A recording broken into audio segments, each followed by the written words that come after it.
On revient maintenant sur l'information du jour au Mali. Ces rebelles MLNA qui proclament la sécession du nord du pays. Nous pourrons en parler sur ce plateau avec nous Moussa Al-Sarid. Je prononce bien? Oui, merci. Alors, bonjour. C'est le porte-parole du MLNA en France. Bonjour. Bonjour. Merci de répondre à nos questions. D'abord, pourquoi estimez-vous que le nord du Mali, finalement, vous revient aux Azawad? Le mouvement national de libération de l'Azawad a pris en son sein tout ce qui s'est passé comme oppression, comme injustice à l'égard du peuple de l'Azawad avec toutes ses composantes. Ce n'est pas une rébellion touareg, c'est une révolution populaire dans laquelle se retrouvent toutes les communautés qui composent l'Azawad. Et nous avons tout essayé, souvent en ayant pris des armes, mais beaucoup plus de manière pacifique. Nous sommes arrivés à une impasse et nous avons décidé d'engager des vies humaines pour combattre l'armée malienne d'occupation du territoire. Sur ce territoire-là, nous avons décidé de nous battre pour instaurer un État. Dans cet État, les populations pourront vivre dignement et librement sur le territoire de leurs ancêtres. Vous avez profité quand même de la confusion qu'il y avait à Bamako? Absolument pas, puisque dans tous les cas, nous avons pris notre décision depuis le mois de janvier. Et ce qui s'est passé, c'est que les militaires vaincus sur le terrain des batailles se sont retournés contre le président de la République. Nous, dans tous les cas, on allait y arriver. Donc, nous avons maintenant un territoire que nous proclamons libre de son occupant malien. Et sur ce territoire, nous souhaitons mettre en place un État indépendant, démocratique. Et c'est le peuple de l'Azawad qui va décider du destin de ce peuple, avec toute sa diversité. La France et l'Union africaine ont rejeté tout à l'heure cette déclaration unilatérale d'indépendance. Dans votre déclaration, on a l'impression, vous le dites, vous en voulez clairement à la France? Dans tous les cas, que l'on en veuille ou pas, la France est quelque part comptable de ce qui s'est passé à l'égard de notre peuple depuis 1960, puisque déjà en 1958, nous avons demandé, les Azawadiens, de ne pas rattacher l'Azawad au Mali et d'avoir notre indépendance. La France n'a pas fait cela, nous a rattachés au Mali. Nous avons... C'est une cohabitation forcée? C'est une cohabitation forcée, je peux vous le dire.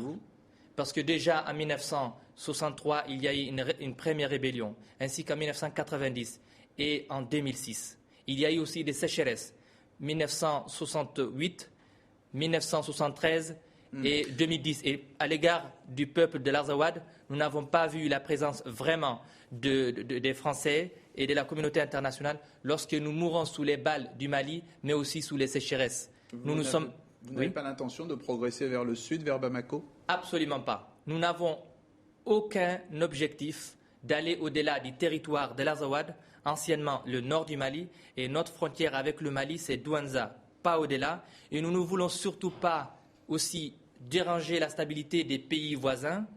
Certains nous reprochent d'être une rébellion touareg pour déranger tous les 6 pays dans lesquels vivent les Touaregs. Ce n'est pas cela.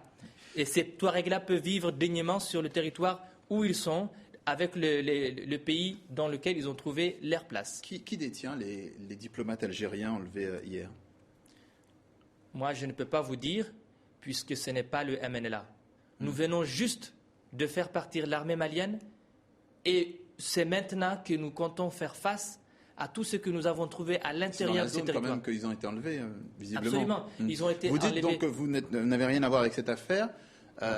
Finalement, vous réclamez l'indépendance d'une région que vous ne contrôlez pas?